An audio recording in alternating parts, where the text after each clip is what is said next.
எப்பவுமே இங்க ஒரு கண் இருப்பதாக சொல்வார்கள், அதை எப்பவுமே திறந்து வச்சிருக்கணும். உயிரோட இருக்கிறது இல்ல, உயிர்ப்பா இருக்கணும். யார் சொன்னாலும் டக்குன்னு புரியணும், அப்படி கேட்கவே கூடாது. ஒரு குருநாதர் கிளம்பி போனார். போகும்போது 8 பேர்கிட்ட ஒரு குடம் கொடுத்துட்டு போனார். நான் போவேன், ஏதோ ஒரு துண்டு நிலம் இருக்கு, காணி நிலம், இந்த இடம் உங்களது, விதை போட்டிருக்கேன், தண்ணி ஊற்றி வைங்க, 3 மாசத்துல வருவேன். யாருடைய இடத்தில் அதிக பூ பூத்திருக்கிறதோ அவர்களுக்கு நான் பரிசு தருகிறேன். போயிட்டார். 7 பேர் ஒழுங்கா போட்டானுங்க. 8வது ஆளும் போட்டான் தண்ணி. ஆனா என்னன்னா, அவனுடைய நிலத்துல மட்டும் கொஞ்சமா பூ பூத்து இருந்துச்சு. இந்த சின்னதா பூ பூத்து இருந்துச்சா, நேரா வந்தார் குருநாதர், பார்த்தார். குளம், நிலம், வழி எடுத்துட்டு வந்து குடத்துல இருந்து தண்ணி போடணும். இதான் 7 பசங்களும் சரியா பண்ணியிருக்காங்க. 8வது ஆளை வந்து பார்த்தார். இத்தனோண்டு பூ தான் பூத்திருக்கு, 2-3 தான் இருக்கு. பரிசு கொண்டு வந்திருந்தார். நேரா அந்த 8வது ஆள் இல்ல, சின்னதா வச்சிருந்தானே பூ, அவனுக்கு கொடுத்துட்டார் பரிசை. எல்லாரும் கேட்டாங்க ஏன்னு. உங்களை விட அவன் உயர்ந்தவன் சொன்னார் ஆசிரியர். காரணம் கேட்டபொழுது சொன்னார், உங்கள் எல்லோருக்கும் பானையை கொடுத்தேன், அவனுக்கு மட்டும் ஓட்டை விழுந்த பானை கொடுத்தேன். அவன் சரியாக கொண்டு வந்து போட்டிருக்கிறான். ஏன் தெரியுமா? குளத்தில் இருந்து அந்த நிலம் வருகின்ற வரைக்குமான பாதைகளில் எல்லாம் நான் விதைகளை தூவி இருந்தேன். நான் அந்த தோட்டத்திற்கு வருவதற்கு முன்னால் என் பாதைகளில் எல்லாம் பூக்களை அவன்தான் வளர்த்தி வைத்திருந்தான். எனக்கு ஒரு ரகசியம் புரிஞ்சது. இதுல ஓட்ட பானை தானே, அவன் பானையை மாத்தி இருக்கலாம்ல, ஓட்டையா இருக்குன்னு யோசிச்சிருக்கலாம்ல. குரு தந்தார், ஏதேனும் பொருளோடு தான் தந்திருப்பார். நான் அதில் தான் அந்த தண்ணீரை கொண்டு வந்து போடுவேன் என்று அந்த தண்ணீரை அவன் கொண்டு வருகின்ற பொழுது வழியெல்லாம் அந்த தண்ணீர் சிந்தியதனால் குருநாதர் போட்ட பாதைகளில் எல்லாம் இருந்த விதைகள் பூ பூத்தன என்று அந்த கதை முடிகிறது. ஆசிரியர்கள் எது சொன்னாலும், பெற்றோர்கள் எது சொன்னாலும், குழந்தைகளை கேட்டுக்கொள்ளுங்கள். கேட்காதவர்கள் உங்கள் நிலத்தில் மட்டும் பூக்களை பூக்க வைத்துக் கொள்ளலாம். நம்மளை தோக்கணும்னு எவனாவது முடிவு பண்ணியிருப்பான், கதவை அடைச்சிருப்பாங்க.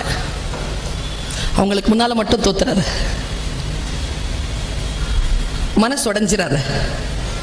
யார் நம்மை தோற்கடிக்க வேண்டும் என்று நினைக்கிறார்களோ அவர்களை மன வருத்தம் செய்ய வைக்கக்கூடிய ஒரே செயல் என்ன தெரியுமா? திருப்பி திட்டுறது, திருப்பி சண்டை போடுறது இல்லை, அவர்களுக்கு முன்னால் எழுந்து உயர்ந்து வெற்றி பெற்று காட்டுவதுதான். செத்துருவாங்க. நம்ம யாரெல்லாம் நம்மளை தோக்கடிக்கணும்னு நினைச்சிருக்கிறாங்களோ அவங்களுக்கு முன்னால மட்டும் நீ ஜெயிச்சிட்டன்னு வச்சுக்கோயே, அதை தவிர்த்து அவர்களுக்கு ஒரு தண்டனை நீ கொடுக்கவே முடியாது. அவர்களுக்கு நீ ஆசுவாசத்தை மகிழ்ச்சியும் தருவதாக இருந்தால் அவர்களுக்கு முன்னால் தாழ்ந்து சாக்கடையில் உருண்டால் போதுமானது. Option is yours. சில குழந்தைகளுக்கு நான் யாருன்னு தெரியும், ஏன்னா போன்ல பார்த்துருப்பீங்க. எத்தனை வருஷம் பார்த்துருக்கீங்க? நான் போன்ல 2 years. உனக்கு ரகசியம் சொல்லவா? நான் இந்த 2 ஆண்டுகள் உன் கையில இருக்கிற மொபைல்ல வர்றதுக்கு அதற்கு முன்னால் 28 ஆண்டுகள் உழைத்திருக்கிறேன். ஒரு நாள்ல வந்துடல. நான் வாழ்க்கை என்பது உனக்கான நேரத்தை தரும், அதுவரைக்கும் காத்திருந்து உழைத்து கொண்டே இரு. ரீல்ஸ் பார்த்துட்டு இருக்கேன். ஒரு வேட்டை நாய் வெள்ளை கலர்ல இருக்கு, குட்டியூண்டு இருக்கு. வேட்டை நாய் பார்த்துருக்கீங்களா? ரொம்ப எல்லாம் பெரிய அந்த ஜாதி நாய் மாதிரிலாம் இருக்காது, அது குட்டி உண்டா இருக்கும், நல்லா ஷார்ப்பா இருக்கும். ரேஞ்சர் ஒருத்தன் அந்த நாயை கூட்டிட்டு வந்து ஒரு காட்டுல ஒரு கேம்ப் போடுற. எனக்கு ரீல்ல நான் புரிஞ்சுக்கிறேன் அதை. ரேஞ்சர் வந்து நாயை சுத்த விடுறாரு. அந்த வனப்பகுதி போய் பார்த்துட்டு வா, ஏதாவது விஷம் மிருகங்கள், கொலை மிருகங்கள் ஏதாவது இருக்கான்னு பார்த்துட்டு வான்ட்டு வேட்டை நாயை விடுறாரு. வேட்டை நாய் ரவுண்ட்ஸ்க்கு போகுது. ரவுண்ட்ஸ்க்கு போயிட்டு வேட்டை நாய் பார்த்துக்கிட்டே இருக்கும்போது ஒரு சிறுத்தை வேட்டை நாயை பார்த்துருச்சு. இன்னைக்கு கூட வீட்டில் போய் நீங்க வேட்டை நாயை துரத்தும் சிறுத்தைன்னு போட்டா யூடியூப்ல வருது. ஏன்னா 1 மாசம் கூட ஆகல, அது வந்து ஃப்ரெஷ்ஷா சொல்றேன் நான் இந்த விஷயத்த. பார்த்துருச்சிங்க சிறுத்தை. அதுக்கு பசி. வேட்டை நாயை பார்த்த உடனே துரத்துதுங்க. அப்படி துரத்துது, 160 கிலோமீட்டர்ல துரத்துதுங்க. அது நான் வேட்டை நாய் சும்மாவா, உயிருக்கு போராடுதுல, பயந்து அதுவும் ஓடுது. ஆனா டிஸ்டன்ஸ் அதிகமா இருக்கிறதுனால சிறுத்தையால அவ்வளவு சீக்கிரம் கிட்ட வர முடியல. ஆனா கிட்ட வந்துருச்சு. நல்ல வேளை பிரம்மா லிபி அந்த நாய்க்கு, வேட்டை நாய்க்கு நல்லா இருக்கு. ரேஞ்சரை பார்த்துருச்சு. ரேஞ்சர் இப்படி உட்கார்ந்து இருக்கார், இது இப்படி ஓடி வருது. ஓடி வந்த நாய் ரேஞ்சர் பக்கம் திரும்பலிங்க. என்ன, நாய்க்கு பிசிக்ஸ் தெரியும். இப்படி வந்து திரும்பணும்னா வர்ற சிறுத்தை இப்படி வந்து அடிச்சிரும்ட்டு. இந்த ஃபோர்ஸ் குறையும்ல, எல் போட்டா ஃபோர்ஸ் குறையும். அதனால அது என்ன பண்ணுச்சு, அங்க பார்த்துருச்சு. இருந்தாலும் ஒரு கதவு திறந்து இருந்துச்சுங்க. சார் ரேஞ்சருடைய கதவு லேசா தான் திறந்து, மூடின கதவு தான் அது. லேசா வேகமா அந்த ரூம்குள்ள போயிடுச்சு அது நாய். வித் நோ டைம் சிறுத்தையும் உள்ள போயிடுச்சு. டொம்முன்னு போச்சு சிறுத்தை. நான் பெருசு பாருங்க, ஃபோர்ஸ் நாயை விட பெருசு. குட்டி தான், நாயை விட பெருசு. அந்த ஃபோர்ஸ்ல என்ன ஆச்சு, அந்த கதவு மூடிடுச்சுங்க. டொம்முன்னு மூடிடுச்சு. அந்த ரேஞ்சர் இருக்கான்ல, அவனுக்கு எப்படி இருக்கும் மனசுல வலி. ஏன் வலி, நாய் செத்து போ. இப்ப கதவை திறக்க முடியாது, ஏன்னா சிறுத்தை பாஞ்சிருச்சுன்னா. ரெஸ்கியூ டீமுக்கு போன் பண்ற, ரெஸ்கியூ டீம் வருதுங்க. இதெல்லாம் 10 செகண்ட்ல முடியுது. அம்மா தான் பெருசா கதை சொல்ற, 10 செகண்ட்ல முடியுதுங்க. ரேஞ்சர் போன் பண்ண உடனே ரெஸ்கியூ டீம் வந்து, நல்லா கவனி, நீதான் அந்த சிறுத்தை, நானும் தான். நம்ம வேட்டை நாய் கிடையாது, நம்ம சிறுத்தை. பசிக்குதான் வேட்டையாடுகிறோம். வருதுங்க. ரெஸ்கியூ டீம் வந்து ஒரு கேமரா போட்டுச்சுங்க. இந்த கேமரா போட்ட உடனே கேமரா காட்டுது நாய் உயிரோட இருக்குது. அந்த செவ்வகமான அந்த ரூம்ல ஓரமா நாய் இப்படி கம்முன்னு இருக்கு. இப்படி பார்த்துட்டு இருக்கு அந்த சிறுத்தைய. சிறுத்தை எங்க இருக்குன்னு கேமரா தேடினா, மூடப்பட்ட கதவு இருக்குல்ல, அதுல போய் சாஞ்சிக்கிட்டு அந்த கதவை பார்த்துக்கிட்டு பயந்து நடுங்கிட்டு இருக்கு. இந்த காட்சியை காட்டிட்டு அந்த கேமராமேன் சொன்னா, இந்த சிறுத்தை இருக்குல்ல, அது பசியோட தான் இந்த நாயை வேட்டையாட தொடங்குச்சு. இறை கையில் அகப்பட்ட அந்த வினாடியில் எப்பொழுது தன் சுதந்திரம் பறிபோய் விட்டது என்று அந்த சிறுத்தை புரிந்து கொண்டதோ, அதற்கு பசி ஒரு பொருட்டாகவே இல்லை. அது சுதந்திரத்தை நோக்கி காத்திருக்கிறது. அதற்கு நாய் வேண்டுமா, சுதந்திரம் வேண்டுமா என்றால், எனக்கு சுதந்திரம் தான் வேண்டும், நான் பசியோடு இருந்தாலும் பரவாயில்லை என்று சிறுத்தை சொல்கிறது. சிறுத்தையின் இயல்பு, பசியை விட அதற்கு சுதந்திரம் பிடிக்கும். உள்ள பார்த்தா எலி மாதிரி நடுங்கிட்டு இருந்துச்சு. இது எப்படிதான் தெரிஞ்சதோ பாரதிதாசனுக்கு. பாரதிதாசன் எழுதுறார் அந்த சிறுத்தையை பத்தி. பாரதிதாசன் 60-70 வருஷத்துக்கு முன்னால் எழுதுறார். பூட்டிய இருப்பு கூட்டின் கதவு திறக்கப்பட்டது, சிறுத்தையை வெளியில் வா. முதல் சிரமம் என்ன தெரியுமா, உங்கள் கவனத்தை என் பக்கம் திருப்புவது. இரண்டாவது சிரமம் என்ன தெரியுமா, உங்களுக்கு புரியுற மாதிரி பேசுறது. மூன்றாவது சிரமம் என்ன தெரியுமா, நீங்க ஒரு 2 பேர்கிட்ட இந்த ஒரு 10-15 நிமிஷம் ஜாக்கிரதையா இருக்கிறது. இந்த 2 பேர்கிட்ட மட்டும் நீங்க ஜாக்கிரதையா இருந்துட்டீங்கன்னு வச்சுக்கோங்களேன், இப்ப இந்த 15 நிமிஷத்துல அம்மா பேசுறது உனக்கு புரிஞ்சிரும். இந்த 2 பேரு வேற யாரும் கிடையாது. ஒன்னும் வலதுபுறத்துல உட்கார்ந்துருக்கான், இன்னொருத்தன் இடதுபுறத்துல உட்கார்ந்துருக்கான். இந்த 2 பேர் தான் இந்த 15 நிமிஷத்துல வாழ்க்கையை சீரழிக்க போறது. இந்த 2 பேர்கிட்ட மட்டும் நீ ஜாக்கிரதையா இருந்துட்டேன்னு வச்சுக்க, நான் பேசுறது உனக்கு விளங்கிரும். நிறைய பேர் என்ன செய்வாங்க, நான் குழந்தை கவனி, என்ன மட்டும் கவனி, நீ வேற எதுவும் செய்யாத, உன் வாயை முழுக்க முழுக்க க்ளோஸ் பண்ணிக்கோ, 2 காதுகளை மட்டும் இந்த ஒரு 10-15 நிமிஷம் திறந்து வச்சுக்கோ, நீ பேசவே பேசாத. யார் பேசினாலும் நீ மட்டும் ஒரு வார்த்தை கூட உச்சரிக்காது இந்த ஒரு 15 நிமிஷம். உனக்கு தெரியாது, இந்த நிகழ்ச்சிக்கு என்னால் வந்துவிடவே முடியாதபடிக்கான பணி நெருக்கடி எனக்கு. அந்த பணி நெருக்கடியில் உன்னிடத்தில் நான் பேச வருகிறேன் என்று சொன்னால், எனக்கு உண்மையாக நான் சொல்லுகிறேன், நான் பிரபஞ்சத்தின் மீது நம்பிக்கை கொண்டவள். இந்த பிரபஞ்சம் பார்த்து கொண்டே இருந்திருக்கிறது. இந்த சபையில் யாரோ ஒருவர் ரொம்ப ஆழமா யோசிச்சிருக்காங்க, பர்வீன் இங்கே வந்து பேசணும்ட்டு. அவர்கள் பேச்சை பிரபஞ்சம் குறித்து கொண்டது. என் நிலை எதுவாக இருந்தாலும் பிரபஞ்சம் சொன்னது, ஓ போய் பேசிட்டு வா என்று என்னை தூக்கி உங்கள் முன்னால் வீசி இருக்கிறது. உங்கள் முன்னால் நான் நின்று கொண்டிருக்கிறேன். இப்படி சொல்கிறேன் குழந்தைகளே, யாருடைய உதடுகளில் ஒளிந்து கொண்டிருக்கக்கூடிய சொல் நம் வாழ்க்கையை மாற்றும் என்று நமக்கு தெரியாது. அந்த சொல் நம்மை வந்து சேர்கின்ற அந்த வினாடியில் நம் வாழ்க்கையில் மிகப்பெரிய மாற்றம் நிகழும். ஆனா என்ன சிக்கல் தெரியுமா? அந்த சொல் உன்னை வந்து சேர்றதுக்காக நீ இந்த 10, 12, 13, 14, 15 ஆண்டுகள் இந்த பூமியில் பிறந்து காத்து கொண்டிருக்கக்கூடிய அந்த ஒற்றை சொல் வந்து சேருகின்ற அந்த ஒரு வினாடியில் உன் கவனம் சிதறும். ஒண்ணும் இல்ல, மேடையில இப்படி வருவாங்க யாராவது, இந்த சிவப்பு சொக்கா போட்டிருக்கிற என்ன ஃபாதர் கிட்ட ஏதோ காதல சொல்வார். நம்ம எல்லாரும் அவங்களையே முறைச்சு பார்ப்போமா? நம்ம சாவர வரைக்கும் அவங்க என்ன பேசிக்கிட்டாங்கன்னு நமக்கு தெரிய போறது இல்லை. ஆனா நான் இங்க வைத்தால கத்திக்கிட்டு இருப்பேன். என் பேச்சை கடந்து கவனம் எல்லாம் அங்கதான் போகும். எந்த ஒரு வினாடியில் கவனம் சிதறுகிறதோ குழந்தைகளை வாழ்க்கை சிதறி போகும். ஒன்னும் இல்ல, லக்ஷ்மணன் இங்க நின்று பேசுறார், திருப்பி திருப்பி ஒரே வார்த்தையை சொல்லிட்டே இருந்தார். நான் உங்களை மாதிரி பேச மாட்டேங்க, எனக்கு பேச்செல்லாம் ஒண்ணும் தெரியாது. நான் என்னைக்காவது கேட்டிருக்கிறேன்னா அவர்கிட்ட போய், உங்களை மாதிரி எனக்கு ஹோட்டல் நடத்த தெரியாதுங்க. அவங்களுக்கு என்ன வருமோ அவங்களுக்கு அதான் வரும்.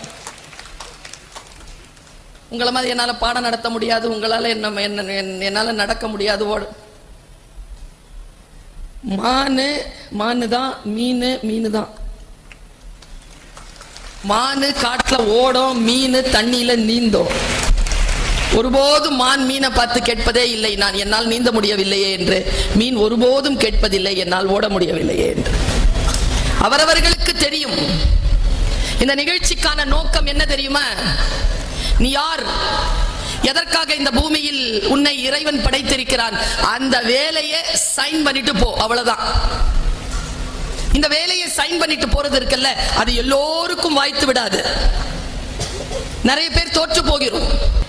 நீங்கள் எல்லோரும் சுதந்திரமாக இருக்க ஆசைப்படுகிறீர்கள். சுதந்திரமாக இருக்கக்கூடிய ஆசை என்பது பிழையானதல்ல. உனக்காக சில விஷயங்களை, உன் கதவுகளை மூடி வைத்திருக்கிறார்கள்.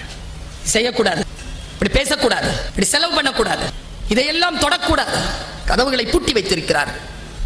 புரிகிறதோ இல்லையோ வாங்கி வைத்துக்கொள். நீ நினைக்கிறாயே அந்த பூட்டப்பட்ட கதவுகளை திறந்து கொண்டால் அதில் உன் சுதந்திரம் காத்திருக்கிறது என்று. பெரும் ரகசியம் சொல்லுகிறேன்.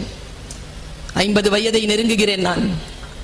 மிக மிக அதிகமான அந்த அனுபவத்திற்கு குவியலாக நான் சொல்லுகிறேன், பெரியவர்கள் உனக்காக மூடி வைத்திருக்கக்கூடிய கதவுகளுக்குள் உன் சுதந்திரம் இல்லை. நீ உள்ளே போனால் எங்கே அடிமைப்பட்டு விடுவாயோ என்று அந்த கதவுகளை நாங்கள் மூடி வைத்திருக்கிறோம். அதை நீங்கள் திறக்க தயவு செய்து முயற்சி செய்யாதீர்கள். இன்னும் புரிகிற மாதிரி சொல்லவா? நீங்கள் ஜெயிக்க வேண்டும் என்றால் சுறுசுறுப்பாக இருங்கள். நீங்கள் ஜெயிக்க வேண்டும் என்று சொன்னால் சுதந்திரமாக இருங்கள்.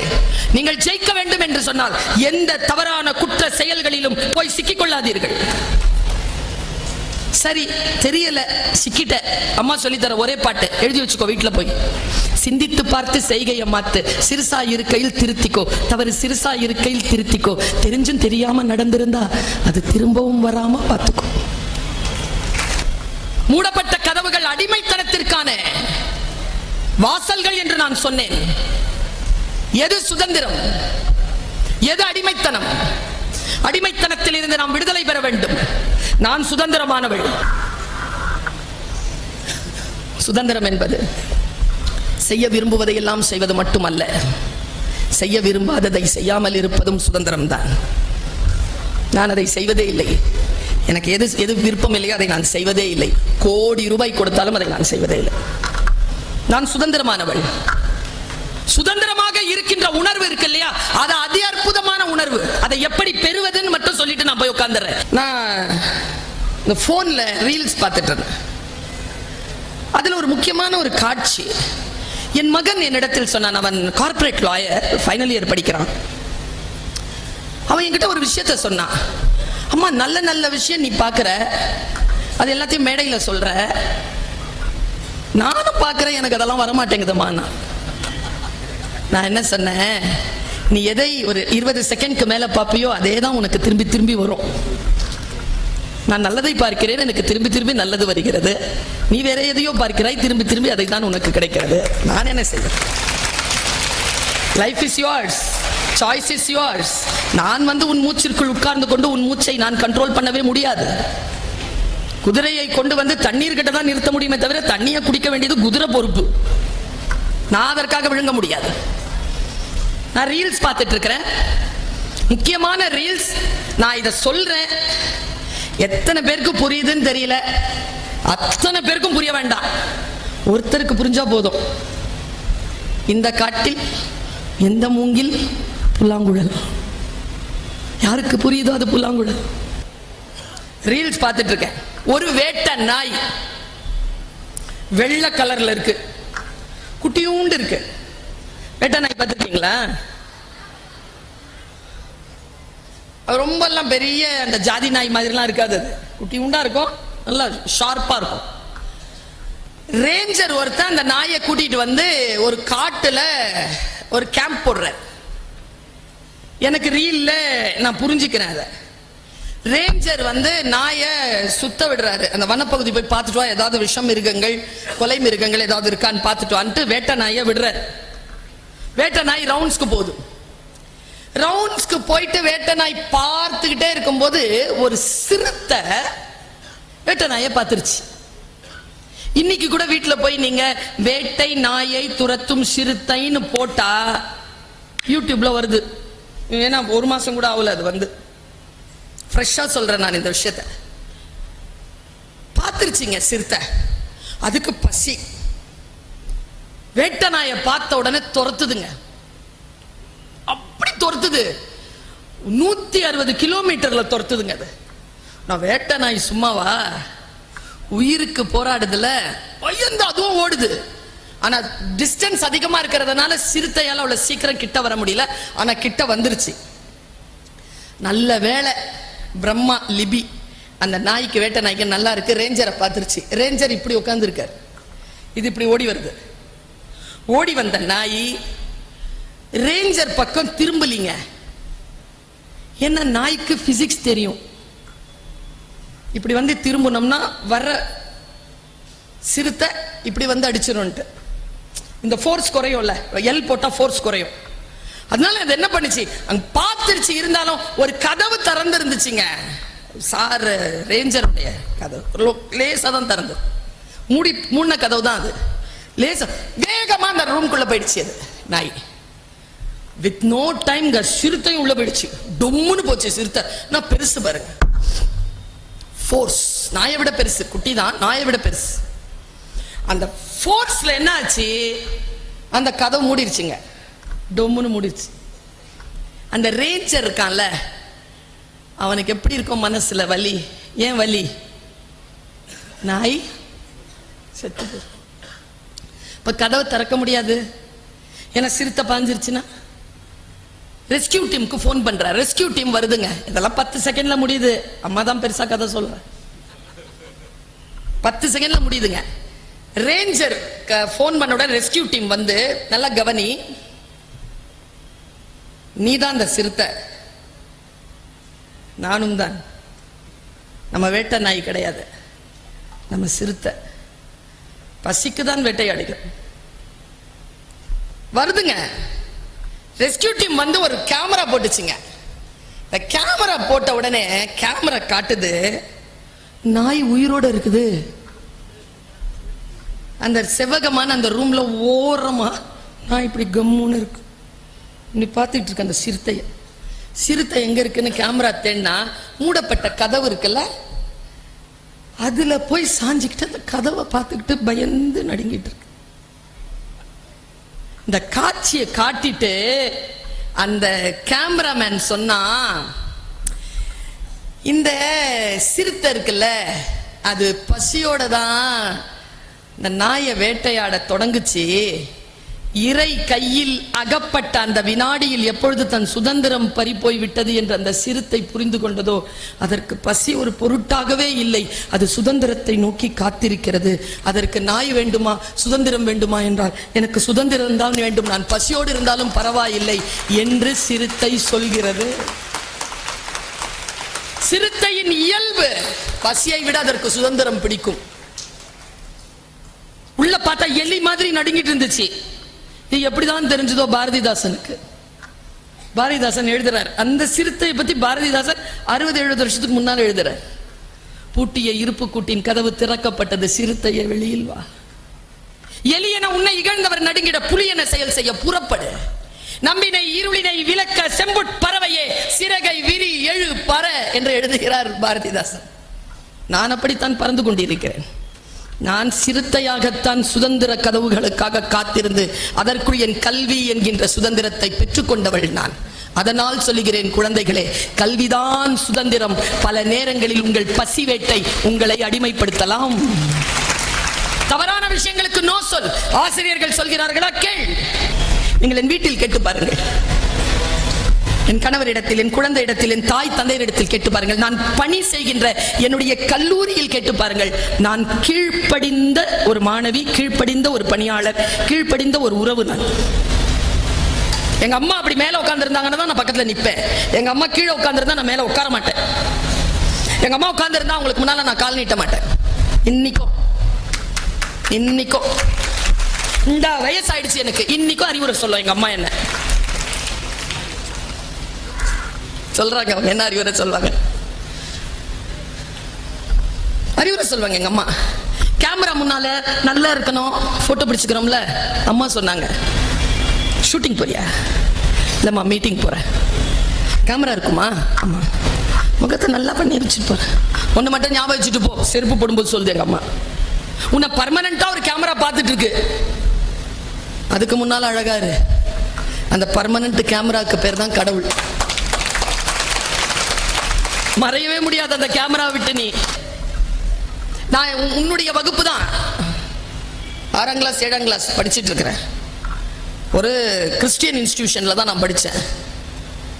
அதில் ஃபாதர்ஸ் கிளாஸ் எடுக்கிறத விட பிரதர்ஸ் எடுத்தா நாங்கள்லாம் ரொம்ப ரசிப்போம். பொம்பளை பிள்ளைங்க நாங்கள்லாம். ஒரு 8வது வகுப்புனா பார்த்துக்கோங்க, 12-13 வயசு. பிரதர்ஸ் கிளாஸ் எடுப்பாங்க. அப்போ ஒரு பிரதர் வந்தார், ஒரு கிளாஸ் எடுத்தார். எனக்கு பெருசாக தமிழ்லாம் ஒன்றும் தெரியாது அந்த காலகட்டத்தில். ஏன்னா வீட்டில் முழுக்க உருது பேசுகிறவங்க நாங்கள். ஆனால் அவர் சொன்னார், பாவங்களை மன்னிப்பதற்காக. அவர் சொன்ன வார்த்தை அப்படியே சொல்றேன். உன் வயசு தான், எனக்கு புரியல. அப்போ உனக்கு எப்படி சொல்ற வார்த்தை எல்லாமே புரியல இல்லையா? புரியறதுக்கு முயற்சி பண்ணிட்டு இருக்கிற. நல்லா தெரிஞ்சுக்கோ, ஒன்றை கவனிக்கின்ற பொழுது அது நமக்கு வேறு விதத்தில் புரிய தொடங்கும். அதற்கு பேர் தான் கல்வி. கவனி, முதல்ல கவனி. புரியுதா இல்லையா? அப்புறம் பார்த்துக்கலாம். முதல்ல கவனி. பாவங்களை மீட்பதற்காக நான் செய்யும் ஒருத்தல்கள், இது எனக்கு கொடுக்கப்பட்ட பாடம். ஒரு கிறிஸ்டியன் இன்ஸ்டிடியூஷன்ல ஒருத்தல் அப்படின்னா என்ன அர்த்தம் அப்படின்னு நான் யோசிக்கிறேன். யாரோ ஒருத்தர் பாவம் செய்கிறார்.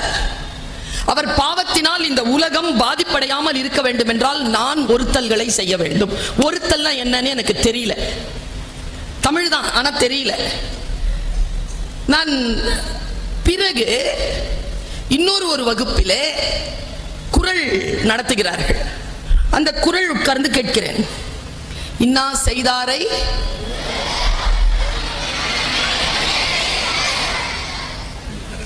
அந்த வார்த்தை வருதா? நான் ஒன்னும் ஆச்சரியப்படல. நான் ஒரு குறளை சொன்னால் நீங்கள் திரும்பி சொல்லவில்லை என்றால் தான் ஆச்சரியம். ஏனென்றால் 117 ஆண்டுகள் புகழ்பெற்ற ஒரு பள்ளிக்கூடத்தில் படிக்கக்கூடிய குழந்தைகளுக்கு ஒரு குறள் சொன்னால் திரும்பி சொல்லக்கூடிய ஆற்றல் இருக்கிறது என்றால் அது இயல்பான விஷயம். நீங்கள் இயல்பாக இருக்கிறீர்கள் குழந்தைகளே. உங்களை பார்த்து ஆசிரியராக நான் மகிழ்ச்சி அடைகிறேன். இது பாராட்டிற்குரிய விஷயம் இல்லை. புத்திசாலித்தனமாக இருப்பது என்ன பாராட்டிற்குரிய விஷயமா? புத்திசாலியாக இருக்கிறது தான் இயல்பான விஷயம். முட்டாளாக இருப்பது தான் வசைக்குரிய விஷயம். இயல்பாக இருப்பது பாராட்டிற்குரியதல்ல. நீங்கள் இயல்பாக இருக்கிறீர்கள். இன்னா செய்தாரை ஒருத்தல் அவர் நாண நன்னயம் செய்து விடல். ஒருத்தல் என்ன அர்த்தம்? ஒருத்தர் நமக்கு தப்பு செய்றார், அதற்கு பதிலாக அவரை தண்டித்தல்னு அர்த்தம் குழந்தைகளே. ஒருத்தல்னா அந்த அர்த்தம் புரிஞ்ச அன்னைக்கு என் பாதத்திலிருந்து நிலம் விலகியது. இவ்வளவு ஆழமான விஷயமா? யாரோ ஒருவர் செய்த பாவத்திற்கு நான் என்னை தண்டித்துக் கொள்வதா? அட, என்ன ரகசியம் இது? அப்படின்னு போய் கடைசியா இயேசு கிறிஸ்து கிட்ட நின்னா, நாம் செய்த பாவங்களுக்காக அவர் தன்னை தண்டித்துக் கொண்டார் என்று முடிக்கிறது கிறிஸ்துவம். யாரோ ஒருவர் செய்த பாவத்தைக்காக நான் என்னை தண்டித்துக் கொள்வது என்பது உலக சமாதானத்தை முன்னெடுக்கக்கூடிய அற்புதமான தத்துவம் என்று கிறிஸ்துவம் சொல்கிறது. நான் சொல்றது இன்னும் கொஞ்சம் விளங்கல தானே?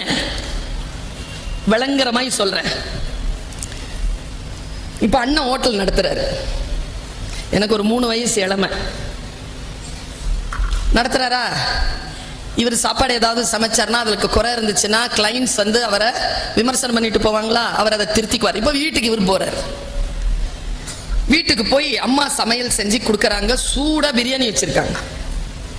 அம்மா கை பிரியாணி சாப்பிட ஆரம்பிக்கிறார் லக்ஷ்மண். ஊருக்கே சோறு போடுற ஆளு. அம்மா கையில இருந்து பிரியாணி சாப்பிடும் போது பிரியாணியில உப்பு இல்லை. சரேன்னு கோவம் வரும். ஏன்னா சர்வீஸ் பண்றவங்களுக்கு தெரியும் உப்பு இல்லை. எனக்கு அந்த ஃபாதர் சொன்னார், யாரோ ஒருவர் செய்த பாவத்தை இந்த உலகம் பாதிக்காமல் இந்த உலகத்தை நீ காப்பாற்ற வேண்டும் என்றால் உன்னை நீ தண்டித்துக் கொள் என்றால் உன்னை எப்படி தண்டித்துக் கொள்வது? அந்த கோபத்தை அடக்கி அந்த உப்பு இல்லாத பிரியாணியை சாப்பிட்டு விடுவது. உன்னை நீயே சமாதானம் செய்வது, உன்னை நீயே தண்டித்துக் கொள்வது. யாரோ ஒருவர் செய்த பாவம் நீ சமாதானம் ஆகின்ற பொழுது கண்ட்ரோல்ல வருதுன்னு வேதம் சொல்லுதுங்க.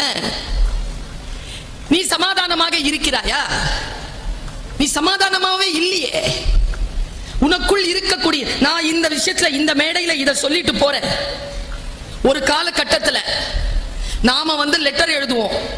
உடம்பு சரியில்லைன்னா முதல்ல இங்கிலீஷ்ல எழுத சொல்லுவாங்க. அந்த லெட்டர் எல்லாருக்கும் மனப்பாடம். என்ன letter? as I am suffering from, பத்தியா, please grant me 2 days leave போட்டுட்டு கீழே கையெழுத்து போடும்போது அதுக்கு மேல ஒண்ணு எழுதுவேன். என்ன எழுதுவேன்? yours. Very good, very good. நான் இத ஜனவரி மாசத்துல இருந்து எல்லா பள்ளிக்கூடத்திலையும் கேட்டுட்டேன். காணொளிக்கு இது ஒரு செய்தி. எல்லா பள்ளிக்கூடத்திலையும் சொன்ன வார்த்தை என்ன தெரியுமா? yours faithfully, yours obediently.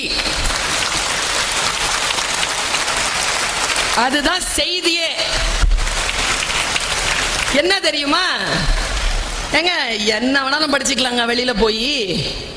இந்த வயதில் கற்றுக்கொள்ளவே முடியாத பாடம் எது தெரியுமா? இந்த வயதில் கற்றே ஆக வேண்டிய பாடம் என்ன தெரியுமா? கீழ்ப்படிதல். கீழ்ப்படிதல் எங்கே இருக்கிறதோ அங்கே வெற்றிக்கான வெளிச்சத்தினான முதல் கிரணம் கிடைத்து போகிறது. குழந்தைகளே, நீங்கள் பணிவுடன் கற்றுக்கொள்ளுங்கள். இந்த பணிவு என்பது ராஜகுணத்தின் முதல் தகுதி. குழந்தைகளே, நீங்கள் ராஜாவாக வர வேண்டும் என்றால் முதலில் பணிவோடு இருக்க கற்றுக்கொள்ளுங்கள். கீழ்ப்படிய கற்றுக்கொள்ளுங்கள். ஒன்று சொன்னால் அந்த சொல்லுக்கு அவர்கள் மறுபடியும் வந்து சொல்ல முடியாதபடிக்கு அதை நீங்கள் பணிவுடன் கீழ்ப்படிந்து ஏற்றுக்கொள்ளுங்கள். நம்மில் பல பேருக்கு இந்த பணிவு வாய்ப்பதே இல்லை. நான் ஒரு ரகசியத்தை சொல்லிவிட்டு போகிறேன். கற்கின்ற பொழுது பணிவுடன் இரு. நீ கற்கின்ற பொழுது பணிவுடன் இருந்தால் அதனால் வருகின்ற கல்வி உனக்கு என்ன தரும் என்று தெரியுமா?